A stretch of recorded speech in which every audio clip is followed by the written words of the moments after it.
Dicen que los parientes y los vecinos no se eligen. Lo mismo habrán pensado esos dos hombres que compartían terrenos colindantes en una zona de desamparados en Capital.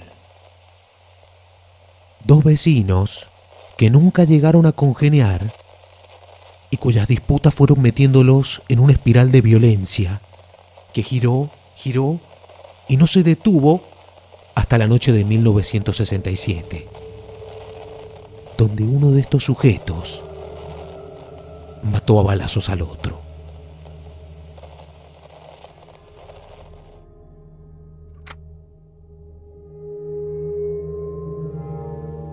Este crimen se conoció como el crimen del callejón Amable Jones.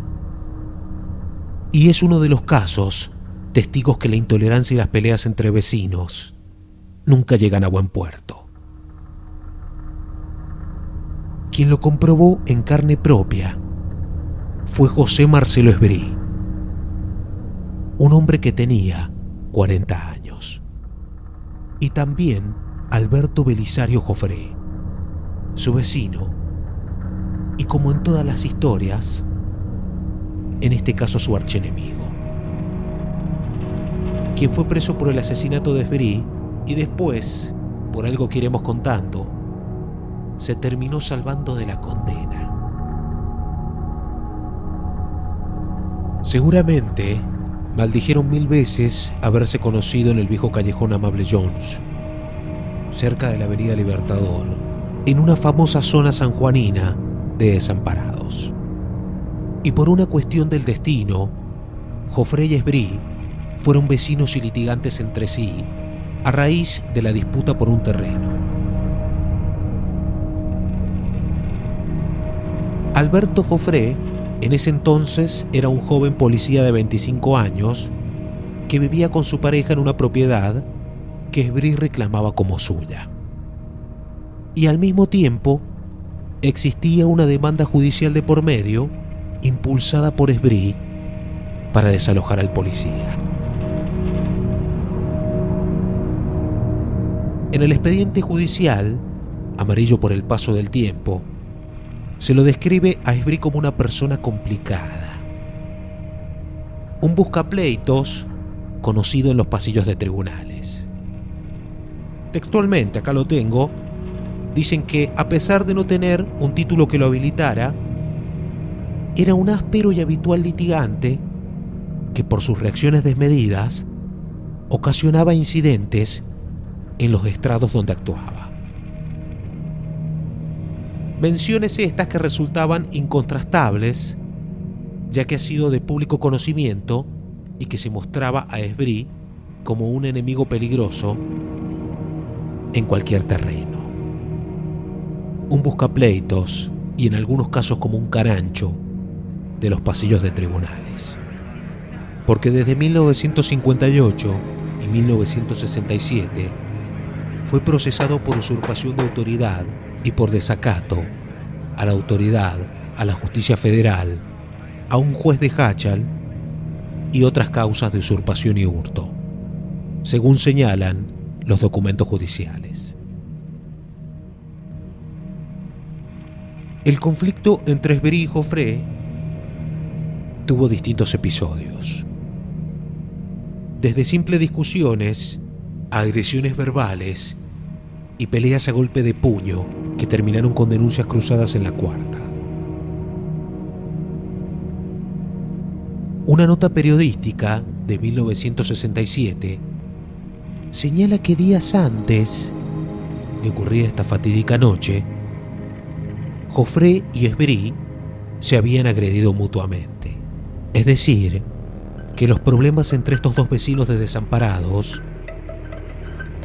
iba a terminar mal. Y eso mismo sucedió la noche del 28 de octubre de 1967.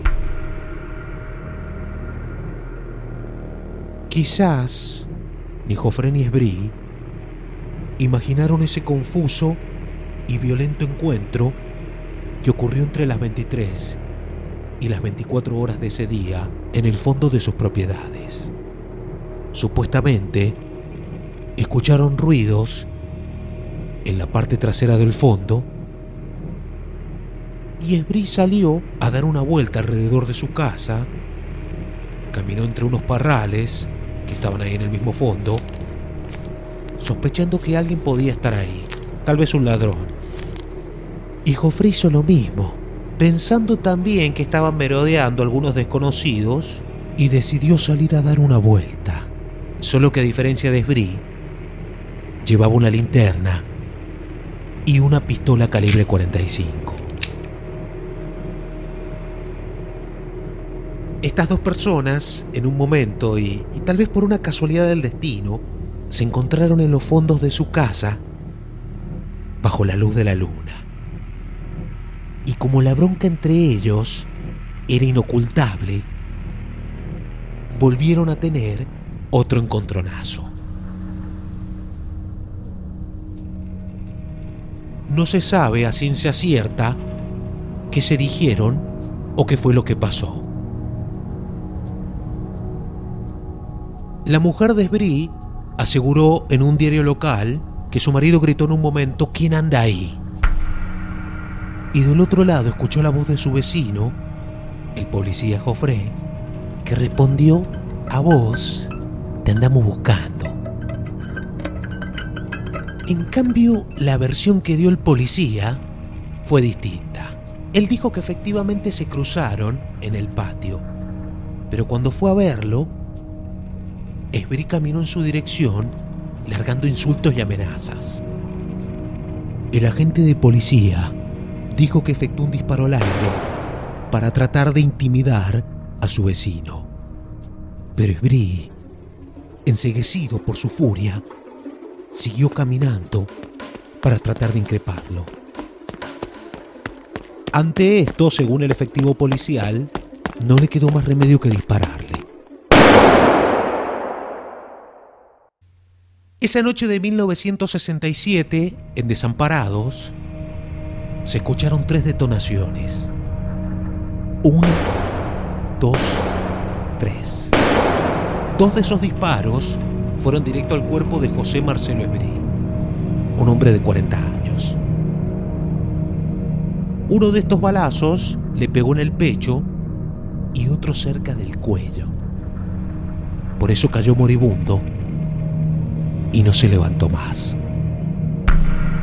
Los gritos de la mujer de Esbrí alertaron a los vecinos, que no sabían qué estaba pasando.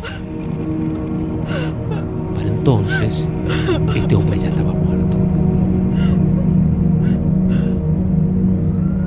A los minutos llegaron los uniformados de la seccional cuarta y un equipo médico, que efectivamente constataron el fallecimiento del mayor de los hombres. En tanto que el agente Joffre de inmediato fue detenido, junto con su hermano, que también se encontraba en la casa.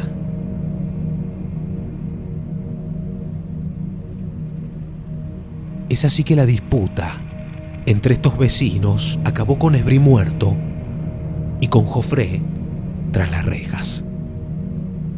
El hecho fue calificado como homicidio simple y 3 años más tarde el policía fue llevado a juicio. Pero el resultado de la sentencia no fue el esperado por la familia del difunto. El fiscal que intervino en el caso pidió una pena de 20 años de prisión para el agente.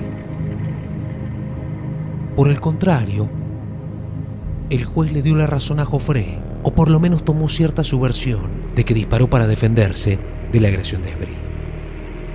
Pero el dictamen, que se conoció el 20 de febrero de 1970,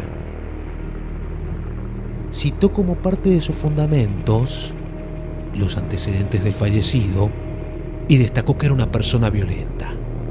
Así entendió que la víctima fue quien atacó a Joffre y que el policía simplemente sacó su arma para resguardar su integridad.